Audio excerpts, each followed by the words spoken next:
মার্কিন বিমান ঘাঁটিতে ক্ষতিগ্রস্ত হলে সাইপ্রাস সবচেয়ে কাছের এবং নিরাপদ বন্ধু ভাবাপন্ন রানওয়ে হিসেবে কাজ করবে। সেখানে আশ্রয় নিতে পারবে মার্কিন যুদ্ধ বিমান।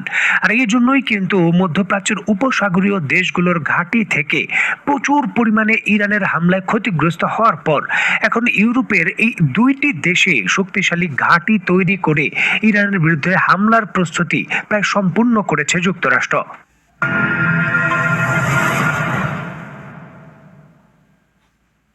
জর্ডানের ঘাঁটিতে টানা হামলা এবং যুক্তরাষ্ট্রের ক্ষয়ক্ষতির বিষয়ে F-35 এর মতো যুদ্ধ বিমান ক্ষতিগ্রস্ত এবং ট্যাঙ্কার বিমানও ক্ষতিগ্রস্ত। এই বড় ধরনের হামলার সংকটের পর যুক্তরাষ্ট্র এখন সরাসরি ইউরোপের এই দুইটি দেশে যে ঘাঁটি রয়েছে সেখানে বিপুল পরিমাণের বোমারু বিমান, যুদ্ধ বিমান এবং মিসাইল সমরাস্ত্র মোতায়েন করছে এবং লজিস্টিক ভাবে এই দুইটি দেশ থেকে ইরানের বিরুদ্ধে বড় হামলার প্রস্তুতি নিচ্ছে।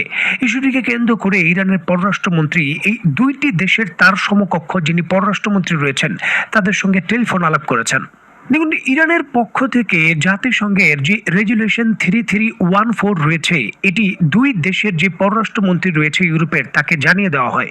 এখানে বলে রাখা ভালো, জাতিসংঘের রেজুলেশন 3314 এর অধীনে যদি কোনো দেশ তৃতীয় দেশে হামলার জন্য তার ঘাঁটি ব্যবহারের সুযোগ দেয় তাহলে সেটি আগ্রাসনে অংশ নেওয়ার শামিল।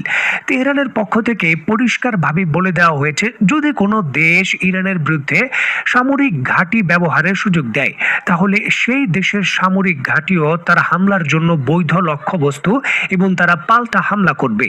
দেখুন, ইরানের এই ঘোষণার পরই সাইপ্রাসের যিনি পররাষ্ট্রমন্ত্রী রয়েছেন তিনি তার বক্তব্যে ইরানের পররাষ্ট্রমন্ত্রীকে আশ্বস্ত করেছেন যুক্তরাজ্য সরকারের কাছ থেকে তারা আশ্বাস পেয়েছে যে তাদের দেশের ঘাঁটিগুলো ইরানের বিরুদ্ধে সামরিক হামলার জন্য লঞ্চিং প্যাড হিসেবে ব্যবহার হবে না। তবে বুলগেরিয়ার পক্ষ থেকে এই বিষয়ে তেমন কোনো আশ্বাসপূর্ণ কোনো ধরনের স্টেটমেন্ট দেওয়া হয়নি। তারা বিষয়টি বিচার বিশ্লেষণ করবে বা আলোচনা করবে এই পর্যন্তই তারা তাদের স্টেটমেন্ট দিয়েছে। মানে বুলগেরিয়ার যে ঘাঁটিগুলো রয়েছে সেগুলো ব্যবহার করতে তারা দেবে যুক্তরাষ্ট্রকে ইরানের বিরুদ্ধে হামলা করার জন্য। পক্ষান্তরে তাদের এই সম্মতি কিন্তু বলা হয়েছে।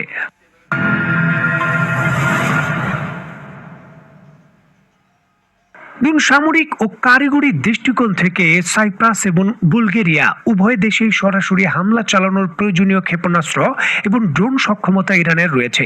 সাইপ্রাস ইরানের মধ্যপ্রাল্লার মিসাইল সীমার একেবারে ভেতরের এলাকা।